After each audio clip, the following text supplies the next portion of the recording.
this is what has become the brand Malema: defy and push brinksmanship to the very limit. At the same time, I don't think he had any other option, because he realized that the battle has been lost in terms of the appeals within the ANC, but he still has to send a signal within the constituency of the Youth League or some of his supporters in Limpopo or around the country. That's why he had to appear defiant. Okay, let's go to Sbusiso in Midrand now on the line. Sbusiso, hello. Listen, Xolani, I wanted to correct two things, though, or make a suggestion. Two things. The first one is the issue around the appeal within the appeal. Yeah. And then the second one will be the decision as a whole. Yeah. But the appeal within the appeal, remember, when Comrade Cyril Ramaphosa raised an issue around the appeals decision and the confirmations that were made thereof. So he made it clear that this issue may come back to them, conclusively looking at the whole sentence being coming out after he gave a decision that let the ANC Youth League go and do the mitigations. And, of course, he made it clear that where you mitigate, there will be aggravations. So, therefore, that's the reason why it's going back to them, as far as I know. And also that for the fact that the NDC has also pronounced that in 14 days they do have a right to appeal. I think for that one is very much clear. But secondly, I wanted to raise this issue as well. Why do people associate this thing of the disciplinary committee and Malema, being in the DC with the ANC leadership? What has President Zuma definitely or really do to ensure to say Malema is involved and Malema should be in the DC? I do not understand where that comes in. I'm trying to read between the lines and I can't see how does that associate with President Jacob Zuma, unless if someone can come with proof to say it's because of President Jacob Zuma, that is why Malema is subjected to DC. Can somebody just prove that? All right, well, let's see if people can prove it. Can you prove it, Professor Susan Boysen? I'm not implying that you said it. No.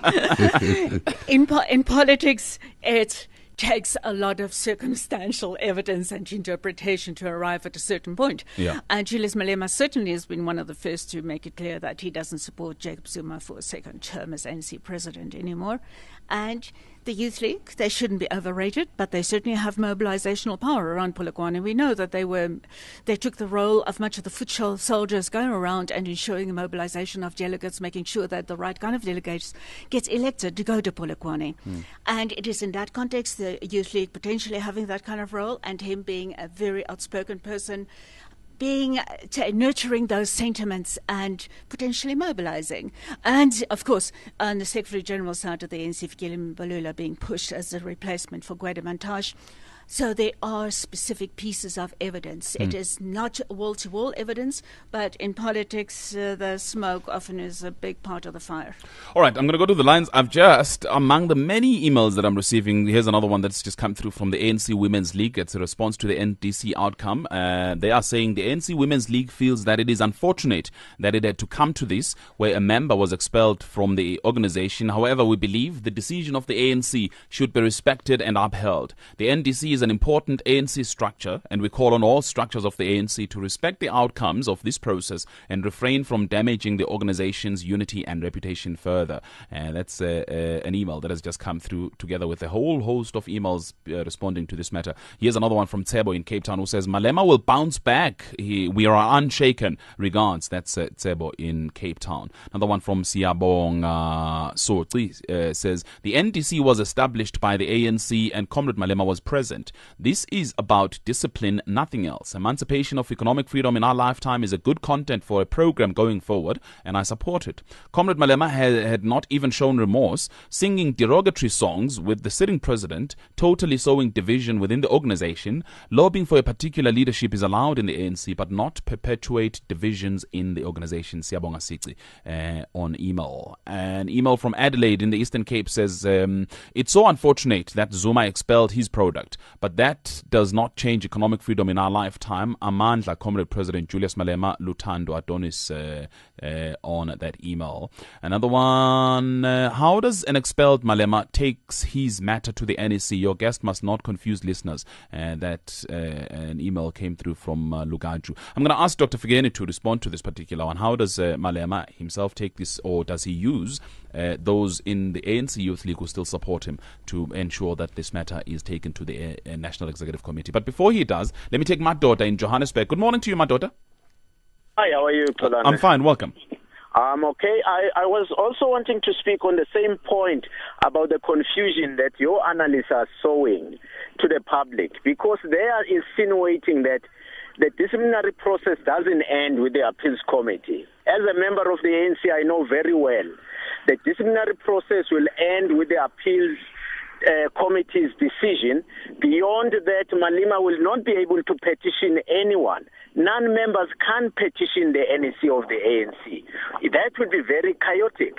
But some other structures of the ANC may take up the issue of Malema independently. So there is no way, as Susan Boyson and Somadoda Figeni are saying, that Malema can take his matter to the NEC and to Mangaung conference. It will not happen. Let's not confuse the public here.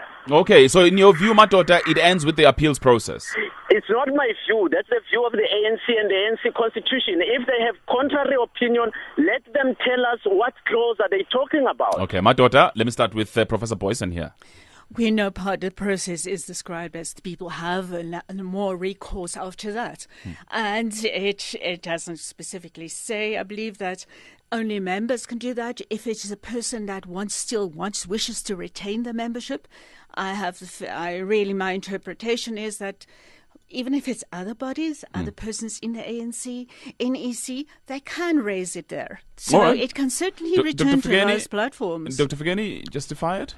Well, I do think that the listener, this is an emotional matter. People respond in one way or another. Sometimes they miss some of the points that we're trying to make.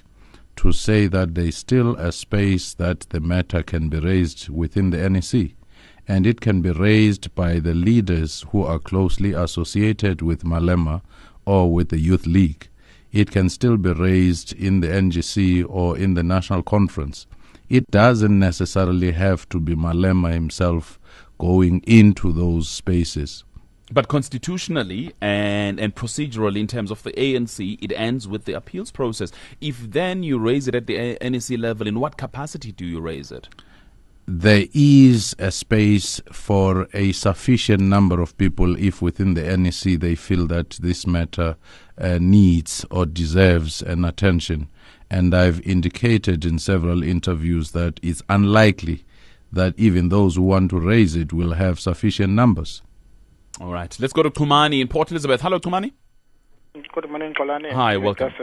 I think the quick one, there are two things that we must understand about the whole issue of expulsion and the suspension of the two leaders of the ANC Youth League.